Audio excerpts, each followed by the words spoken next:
Welcome to Daily English Dialogues channel, where we take a deep dive into complexity to bring you clarity. So today we're strapping in for a deep dive into something most of us use pretty routinely, but maybe don't think about too deeply. I'm talking about taxis and ride shares. Right. It's more than just getting from A to B, isn't it? Exactly. We're looking at it as this critical crossroads of language, culture, politeness, even privacy these days. It really is. It's this space where things seem simple on the surface, but underneath, there's a whole lot going on. Think about two strangers, maybe from totally different worlds, needing to sort out directions, money, safety, personal space, all in maybe, 15, 20 minutes. Yeah, and communication is key. Absolutely critical. So our mission today really is to give you, the learner, a toolkit that goes way beyond just, basic phrases. We're aiming for real competence in the situation, understanding the culture too. Because fluency isn't just grammar, right? It's about handling these real-world, sometimes intense social moments. And to help us do that, we've looked at a whole range of stuff. We've got the practical guides, the phrase books, sure, Yeah. but also things like Debrett's on etiquette, academic studies, especially on cross-cultural chats, and just some fascinating stories from drivers and passengers. A really rich mix. Definitely. And that means we need to start deliberately right at the foundation. Before we get into the subtleties of, say, small talk, you need the basic words, the vocabulary, to just handle the journey itself. Okay, let's unpack this then. Starting with that core lexicon, the words you need for the transaction to work smoothly. Right. A good start is so important. Sets the tone. Clarity, professionalism right off the bat. Drivers need to get across basic info, like capacity. Okay. So it's a simple good evening, and then I can take 4 passengers. Just clearly setting the scene. And then the big one, where are we going? Getting the destination clear. That needs words that are, unambiguous. Exactly. Where can I take you? Or maybe a bit more formal. What is your desired destination? It focuses things immediately on the logistics. But what if the driver doesn't know the place? That happens. Yeah, and you need to tackle that straight away. If they get an address they don't recognize, they need the words to sort it out without, causing offense or delay. Might need to ask for a tool. I don't know that place. Do you happen to have a map? Or maybe, could you show me on your phone's GPS? Precisely. Putting off that clarification, that's just asking for trouble later. Okay, so we've got the destination. What about time? Urgency? Good point. Managing expectations around time is huge. A smart driver kind of gauges the passenger's mood early, asks something like, "Are you in a hurry?" And the passenger needs to be able to say it too. Yeah, I'm in a bit of a rush. Can we take the quickest way? And that brings us to the language of infrastructure and the money choices that often come with it, especially in big cities. Right, faster routes often cost more. So you need terms like expressway or motorway, depending where you are, obviously, and the place you pay. The tollway, which means there's a toll or a fee. This vocabulary is crucial for that negotiation, isn't it? The driver has to spell out the choice. Absolutely. They can't just take the expensive route. They need agreement. So a clear script is essential. Something like, "It is faster to take the expressway, but just so you know, you have to pay the toll." Or maybe even more direct to lock it in. Just confirming the customer pays for the expressway fee. Okay. Yes. That explicit agreement prevents arguments when it's time to pay. And speaking of paying, the language around the fare needs to be precise too. Definitely. You need to differentiate, paper money notes or bills from coins, the change. Passengers might ask, is this a flat fee or is the meter running? What if the driver can't make change for a big note? They need to communicate that politely. I'm sorry, I don't have enough change for that large note right now. Okay. Beyond money and destination. Logistics, car rules. Yep, essential for safety and just keeping things comfortable. Handling luggage, for instance. And we need to be aware of the US-UK split here, like you said. Yes, the boot versus the trunk. Exactly. I'll put your luggage in the boot or in the trunk. Knowing that difference makes you sound, more aware. And safety stuff. Non-negotiable. Polite but firm. Put on your seatbelt, please. And for car rules, we have a no smoking policy, please. Or maybe, I must ask you politely, please don't eat in the car. Okay, but what happens when things go wrong? Delays? Traffic? Yeah, when the plan goes out the window, you need the right words for delays. It's different if it's just rush hour, which is kind of expected, versus a real standstill, a traffic jam. And the worst case? Need the word for it. Looks like there's been an accident up ahead. Clear communication helps manage frustration. Sometimes a driver just can't go where you ask, right? True. They need to explain limitations clearly. Maybe the destination is outside their allowed boundaries. Or sometimes, honestly, the trip isn't economical. They might have to explain they'd have to return without a fare, making it not worth their while. And the final breakdown, the language barrier itself. Right. If communication is really failing, you need simple requests. Speak slowly, please. Or, in a place where English isn't common, a really practical fix is using writing. Like, could you ask someone to write that address in Thai or Chinese or whatever so I can put it in the GPS? Exactly. Those basic phrases are your last resort to make the transaction work. Okay, so that covers the essential nuts and bolts, the functional language. But once you've sorted the fare and destination, the interaction isn't necessarily over, is it? A social side kicks in. Ah, and that leads us perfectly into sociolinguistics. What's really fascinating here is that moving beyond those basic transactions needs something deeper. It requires communicative competence, Meaning, meaning understanding the unspoken rules, the social codes, the why and the how of interacting with a stranger in this really confined space. and the sources we looked at say the seating arrangement is a huge factor in those roles. It really is. It's a powerful nonverbal signal. If you choose the front seat next to the driver, well, conversation is generally expected. Expected, like you have to talk. Well, maybe not have to, but the sources suggest it feels strained and unnatural to just sit there in silence when you're right next to them. Okay. And the back seat. That shifts the dynamic. If you're in the back, the advice is generally to follow the driver's lead. Silence is perfectly okay, maybe even the default, unless the driver starts chatting. That's a really interesting social convention. It means you need to be able to sort of read the situation. Exactly. Reading the room, as they say. Both people are looking for cues. Is the passenger putting headphones on straight away? Staring intently at their phone? Does the driver seem focused only on the road? Well, what if the driver does start talking, especially on a longer trip? Then engaging is generally a good idea. It can actually be helpful, relieve a bit of the stress for the driver, help keep them alert. It's a kind of courtesy. Right. But starting that conversation, that needs a bit of skill. And this is where people often go wrong, apparently. Using those basic survival English questions. Yeah, exactly. Our analysis really showed why generic questions like, what's your name or how are you, are actually pretty bad conversation starters here. Why is that? They seem polite enough. They are polite, but they're conversational dead ends. Think about it. I ask your name, you tell me. And then what? Where does the conversation go? There's no hook. Ah, I see. So the advanced approach is about relevance. Relevance and context, absolutely key. Your questions should connect to the situation you're both in. The city you're driving through, the act of driving itself, maybe current events that directly affect a driver, like high petrol prices. Okay, so instead of, how are you? Maybe something like, Like putting yourself in their shoes for a second. How much are these crazy petrol prices affecting you? That's relevant, shows empathy, opens a real topic. or about the traffic. Is traffic always this bad on a Tuesday afternoon, or is something going on? Perfect. That could lead to talking about city life, maybe even local issues. And if you're a visitor wanting local tips, You need to phrase it carefully, right? Not demand info. exactly, soften it. Instead of, tell me some cool neighborhoods. Try something like, since you drive all over, do you happen to have any recommendations for a cool neighborhood that maybe tourists don't know about? Using do you happen to have makes it a polite request, not an order. That makes sense. It values their expertise. So that's how you start a good conversation. But what about when a conversation goes sideways? You need to manage boundaries too, especially in a small car. Oh, definitely. There's no easy escape route. The rule of thumb is keep it bland and light. Yeah. Stick to safe, small talk topics, weather, traffic, general observations about the city. And definitely avoid. Absolutely avoid contentious stuff. Politics, religion, controversial news, just don't go there. It's a prohibition, really. It's just asking for trouble or making things incredibly awkward. But what if the driver brings up something difficult, something you really disagree with? How do you shut that down gracefully? You need a couple of techniques. One is the closed answer. If they ask a question that could lead somewhere tricky, you give a minimal response. For example, If they ask, say, heading home after a big political rally, you just reply, yes, thank you.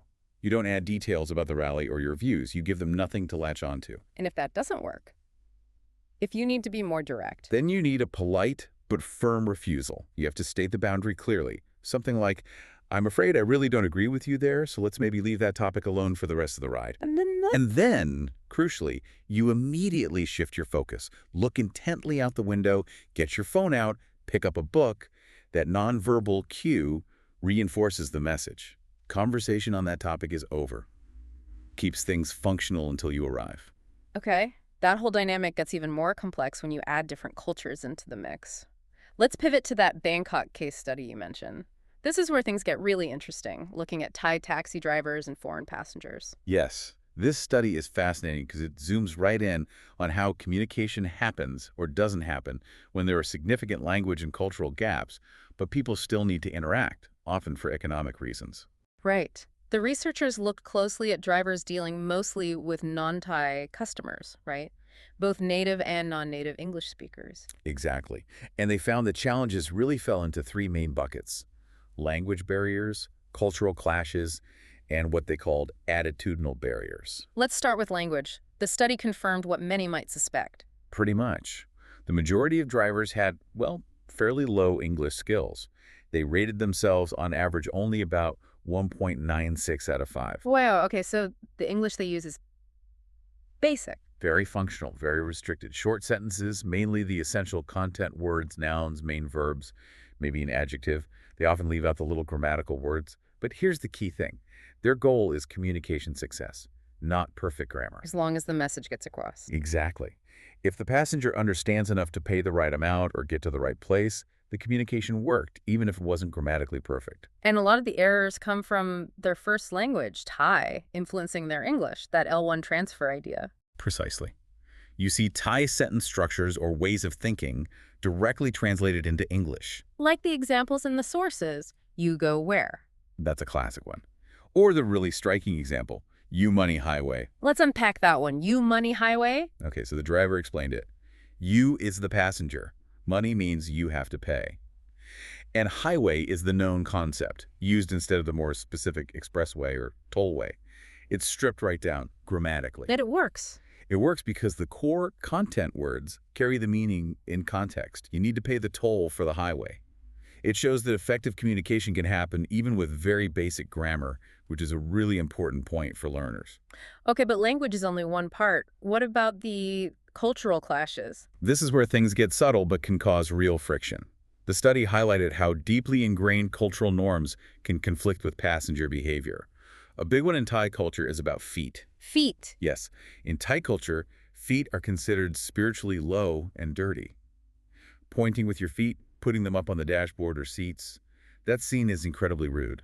Ah, whereas a Western passenger might do that without a second thought. Exactly.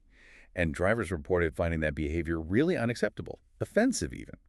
It shows how an action that's totally neutral in one culture can be a major problem in another. Even politeness itself can get lost in translation. Definitely. Like the word you. In Thai, using the polite pronoun kun is standard. Drivers trying to be polite in English might overuse you, like in you where you go, because they're translating that politeness marker. But to a native English speaker, that can sound abrupt, maybe even a bit rude. Right. It can sound brusque, even though the driver's intention was actually to be respectful. It's a classic cross-cultural misunderstanding. Okay, so language barriers, cultural clashes. What was the third one? Attitudinal. Yes, and this one is heavily tied to economics. The study found something really interesting about why drivers learn English. Their competence was strongly linked to what's called instrumental motivation. Instrumental, meaning English is just a tool. Pretty much. A tool to do the job, earn fares, maybe get better tips. It's about the practical benefit. And not about liking the culture. Right. The study found no significant link to integrative motivation, which is the desire to kind of connect with or identify with the foreign culture. That has big implications for how drivers might interact, doesn't it? Huge.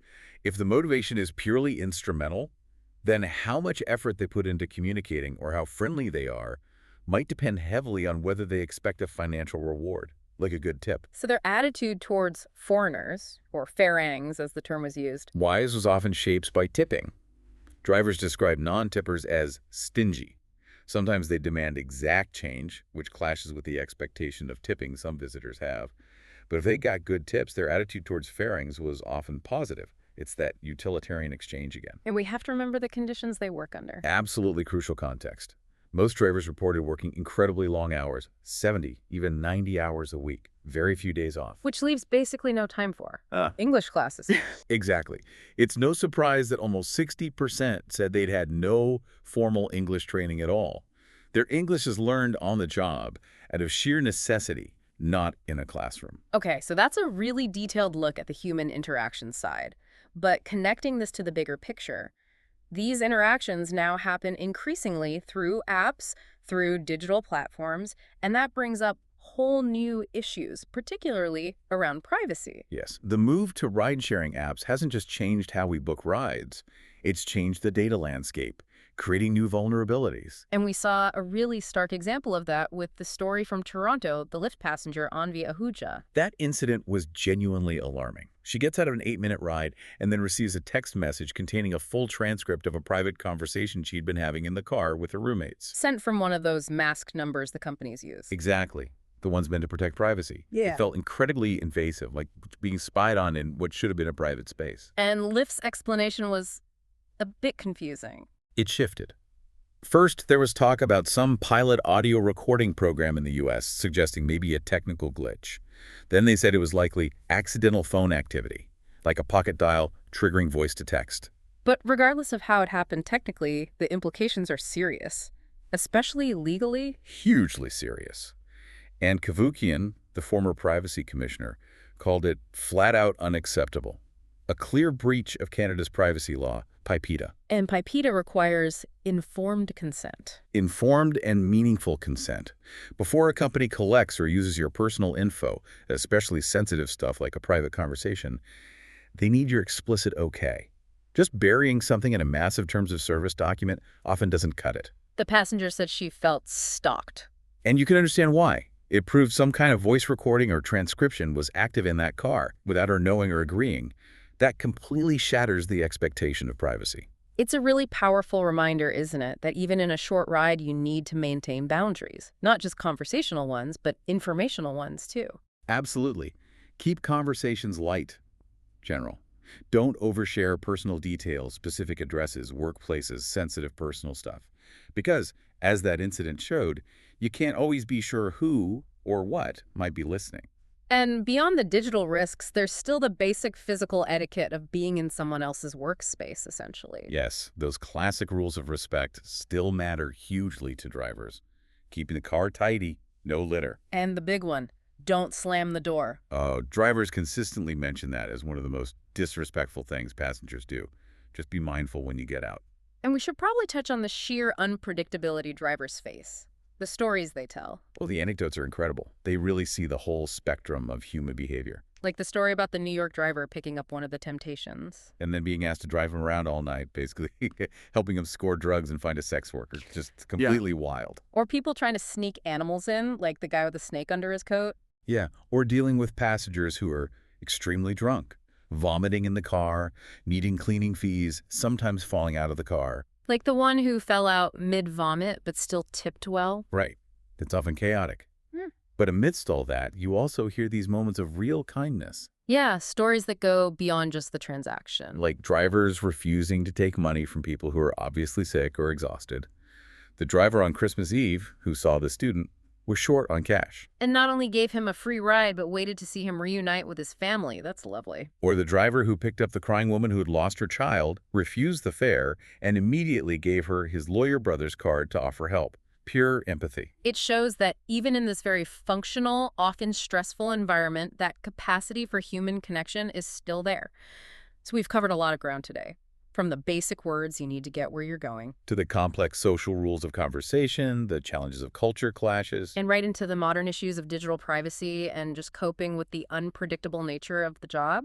And what seems clear is that communicating effectively in a taxi or rideshare takes way more than just knowing vocabulary. You need that situational awareness, respect for boundaries, personal and conversational, and maybe some understanding of the pressures the driver might be under. Especially thinking about that Thai study, the economic drivers, that instrumental motivation versus integrative motivation. It really shapes the interaction. It absolutely does. Economics and language are deeply intertwined in this setting. So for you, the listener, what's the final takeaway? Maybe think about this. That short taxi ride. It's actually a perfect little snapshot, a microcosm of how sociolinguistics works in the real world. Yeah, the way you choose to communicate, whether you use complex sentences to talk about, I don't know, city planning, Mhm. or stick to really basic phrases for logistics, it instantly signals things about you, your status, your intention, how willing you are to engage. So the question is, what version of yourself, what level of communicative skill are you putting across to that stranger who, just for a little while, holds your immediate journey in their hands? That brief exchange says a lot. It really does. Yeah. We hope you can use some of these insights, maybe try out some of the strategies Yeah. on your next ride. Turn it from just a trip into, well, maybe a mini masterclass in communication. Thank you for joining us for this deep dive. Go out there and start talking with strategic fluency.